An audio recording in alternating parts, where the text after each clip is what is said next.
Hey you guys, today I'm making a two-tiered creamy coconut cake.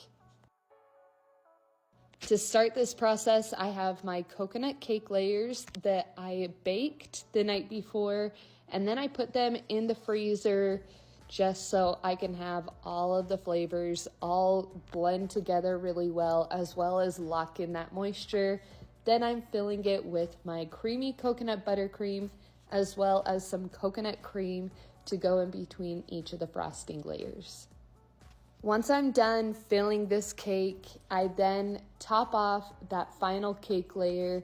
Then I'm gonna start by filling in any gaps of frosting on the side, smooth that out, and then we're gonna start by applying a crumb coat, which is a thin layer of frosting that we're gonna start on the top and then work our way up from the bottom to the top of the cake around the sides.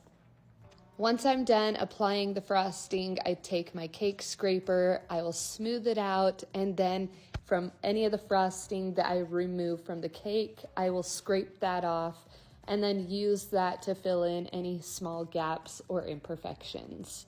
Once I'm done with that, I'll take my small offset spatula, trim off any excess around the crown of the cake, and then I take my dowels or my bubble straws and stick them in to allow for more support, especially for the fact that this is a two-tiered cake.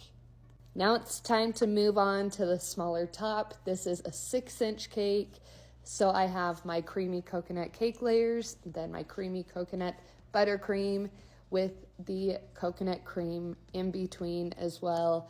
I start by doing the crumb coat just like I did the other cake. Smooth out any of that frosting, trim off the excess, and then once I'm done with both of those, I put the cakes in the freezer for about 20 to 30 minutes to allow that crumb coat to set up and harden. Now it's time for the fun exterior color. I'm using Chef Master Sky Blue for the entire cake, and you guys, this color is everything. I absolutely love it. I love this tone of blue.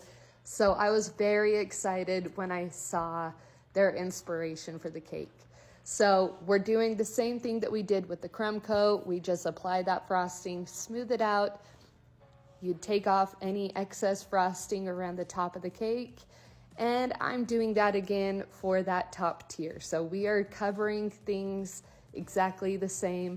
Once I'm done with them, I'm gonna go and put them in the freezer again for about 20 to 30 minutes to allow that final coat to set up. And now it's time to put them together.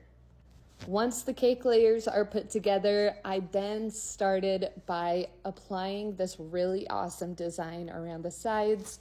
This is Wilton Piping Tip 789. It's a very wide, large piping tip. And then I also applied some smaller details with the Wilton 4B. Once I was done with the frosting details, I applied the flowers, and this is the final result.